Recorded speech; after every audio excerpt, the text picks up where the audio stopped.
नमस्कार and welcome you all to study IQ. मैं हूं प्रशांत धवन। नाउ रिसेंटली मोदी जी गए रशिया। आप सबको पता है रशिया में इनकी विजिट बहुत सक्सेसफुल रही। पीएम मोदी को मिला सम्मान, highest civilian honour from Russia. उसके अलावा बहुत सारे एग्रीमेंट्स पे साइन हुआ। और ये जो दृश्य सामने आए हैं, व्लादिमीर पुतिन और पीएम मोदी गले मिल रहे हैं, इन विजुअल्स को सारी दुनिया ने फॉलो किया है। मैं आपको बता दूं, देखो आज के समय ना ज्यादातर जो फॉरेन विजिट्स होती हैं प्रेसिडेंट्स की, प्राइम मिनिस्टर्स की, ये काफी हद तक लोगों को पता होता है कि क्या होने वाला है। कि शी जिनपिंग जा रहे हैं रशिया में, हाँ सबको पता है कि ये सब होगा। बाइडन जा रहे हैं फ्रांस में, सबको पता है कि किस टाइप की विजिट होगी। मगर पीएम मोदी जब रशिया जा रहे थे, पूरी दुनिया इंटरेस्ट में इसलिए देख रही थी क्योंकि आज के समय दुनिया में जो दो नए ब्लॉक्स बन रहे हैं ना, उसमें ज्यादा ताकतवर कौन सा होगा, रशिया चाइना का ब्लॉक या फिर यूएस लेड ब्लॉक, ये डिसाइड करेगा इंडिया। इंडिया जहां पे झूल गया, इंडिया आप कह सकते हैं किंग मेकर है आज के समय। और इसलिए जब यह विजुअल सामने आई कि पीएम मोदी गले मिल रहे हैं व्लादिमीर पुतिन से, यूएसए अब बहुत ज्यादा थ्रेटनिंग स्टेटमेंट्स दे रहा है इंडिया के बारे में।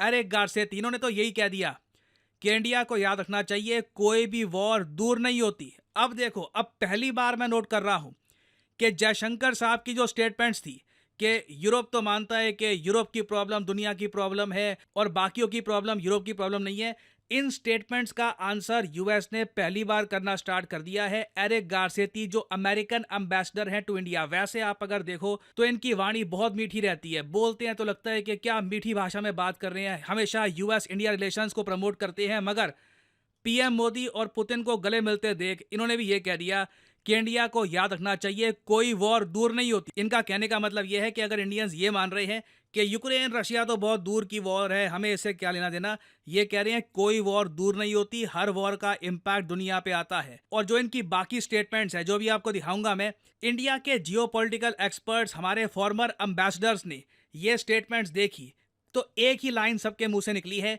कि एक बहुत ज्यादा थ्रेटनिंग अंडरटोन थी गारसेती की स्टेटमेंट्स में। ऑलमोस्ट आप कह लीजिए ये भारत को धमकी दे रहे थे कि ये सब करना बंद करो वरना।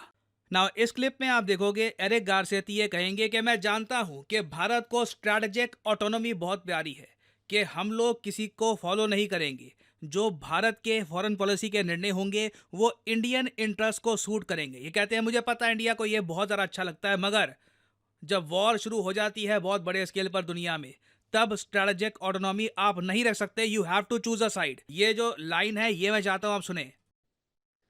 I know that India, and I respect that India likes its strategic autonomy. But in times of conflict, there is no such thing as strategic autonomy. We will, in crisis moments, need to know each other. I don't care what title we put to it, but we will need to know that we are trusted friends, brothers and sisters, colleagues, that in times of need can the next day be acting together.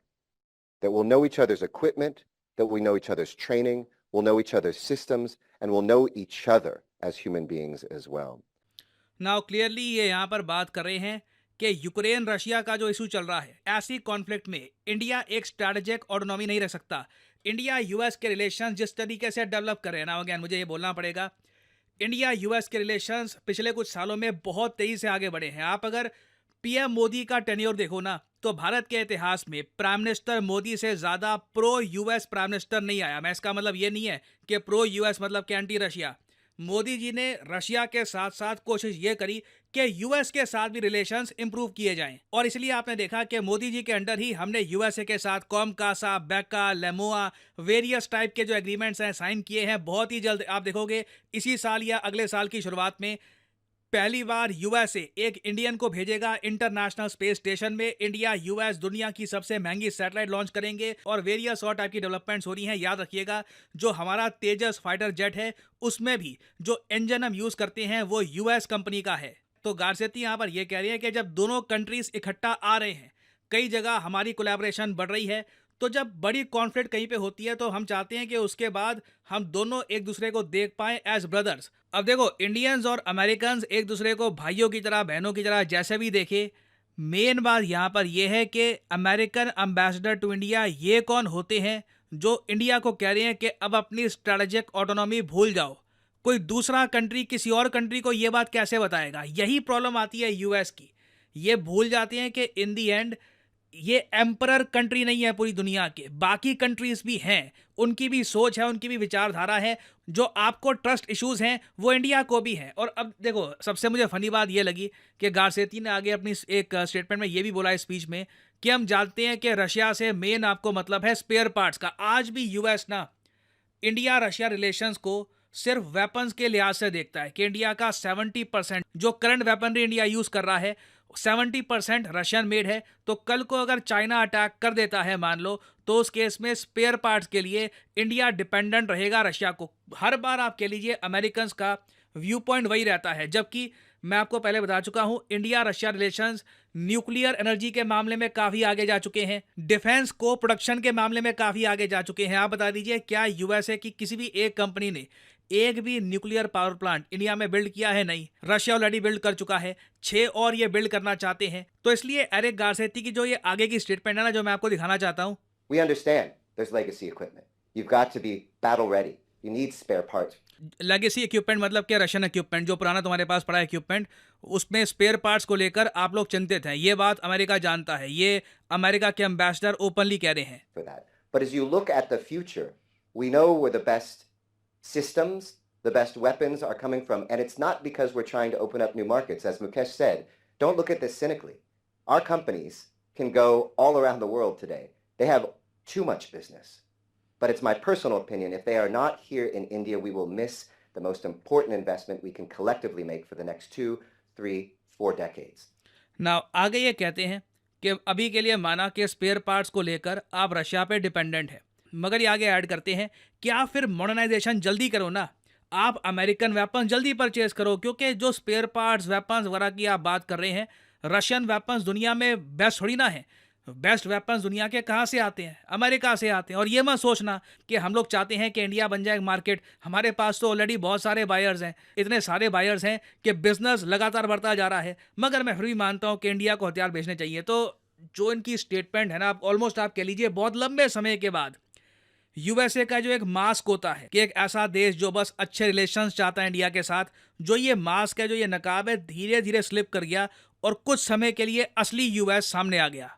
और USA सिर्फ यहां पर नहीं रुका, आगे US की तरफ से सबसे बड़ी स्टेटमेंट ये आ गई, can't take us for granted. ये स्टेटमेंट, इसका मतलब ये है कि हमारा रिलेशन हल्के में मत लो, लाइटली मत लो। जो यूएसए की कोट एंड कोट दोस्ती आपको मिल रही है, जो इंटरनेशनल स्पेस स्टेशन की अभी आपको घुमाई कराएंगे, हम सैटेलाइट लॉन्च कर रहे हैं मिलकर, और कॉमकासा बैक का बहुत सारी हम आपकी हेल्प कर रहे हैं, अमेरिकन कंपनीज इन्वेस्ट कर रही है इंडिया में, एप्पल के फ़ोन बन रहे हैं। Don't take us for granted.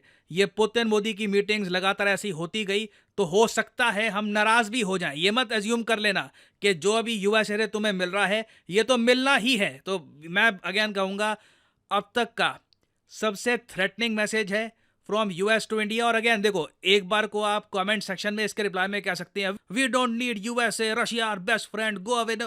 Well, ये भी एक करेक्ट स्टेटमेंट नहीं होगी, क्योंकि we do need US, we need their investments, और यूएस एक इंपॉर्टेंट कंट्री है वर्ल्ड में। और अब पहली बार यूएस ऑलमोस्ट आप कह लीजिए जो अपनी पोजेसिवनेस है ये दिखा रहा है कि इंडिया हमारा ही मित्र रहेगा, आप लोग रशिया से ज़्यादा करीबी मत बनाइए।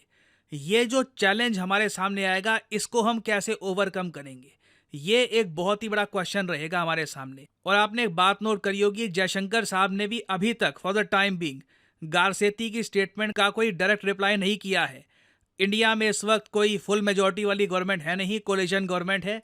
हम कुछ ऑब्वियसली कोई रिस्क भी नहीं उठाना चाहेंगे। तो आने वाले समय में आप देखोगे यूएस एम्बेसडर की स्टेटमेंट्स इस टाइप की आएंगी। हो सकता है कि जो चाइनीज एम्बेसडर टू इंडिया है वो भी इस टाइप की स्टेटमेंट्स दे, बट मुझे लगता है कि इन स्टेटमेंट्स का जो एक्चुअल रिप्लाई आएगा वो रशिया की तरफ से आएगा इवेंचुअली। कुछ 1-2 दिन लगेंगे मेरे ख्याल से, मंडे को उनकी स्पोक्समैन जब मीडिया के सामने आएगी तब एक प्रॉपर रिप्लाई रशिया की तरफ से आ सकता है। और फाइनली आप लोगों से यहाँ पर एक सवाल ही पूछूंगा कि हाल ही में किस देश ने ज्वाइन कर लिया है कोलंबो सिक्योरिटी कॉन्क्लेव। यहाँ पर 4 देश ऑलरेडी हैं, चौथा देश ज्वाइन हो चुका है। बताइए कि कोलंबो सिक्योरिटी कॉन्क्लेव जो बहुत इंपॉर्टेंट है भारत के लिए, यहाँ पर न्यूएस्ट मेंबर कौन बना है, 5वां देश कौन बना है।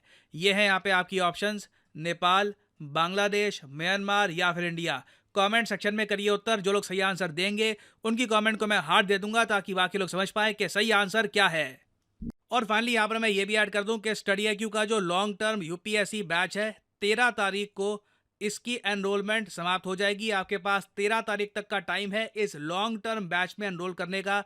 तो कमेंट सेक्शन में जाइए, यहाँ पे आपको मिलेगा लिंक और फिर आपके सामने खुल जाएगा ये पेज। और यहाँ पे आप जो लॉन्ग टर्म कोर्स है this is specifically designed for students जो मान के चलते हैं कि आने वाले सालों में इन्हें अच्छे से तैयारी करके एक प्रॉपर अटेम्प्ट देना यूपीएससी का। तो इसकी जो वैलिडिटी है इसलिए 36 महीने की होती है। लाइव क्लासेस यहाँ पे आपको मिलेगी, 1-to-1 mentorship, answer writing programme, prelims test series और ऑफ कोर्स जो प्राइस यहाँ पर लिखा है ये पे करने की जरूरत नहीं है।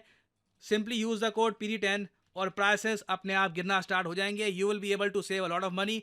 याद रखिएगा जो ये लॉन्ग टर्म कोर्स है ये एक्स्ट्रा वैलिडिटी के साथ आता है ताकि आपके पास टाइम का हमेशा कंफर्ट हो। So use the code PD10 and save money. इसी नोट के साथ ये है वीडियो का। Thank you for listening and as I always say, may the gods watch over you.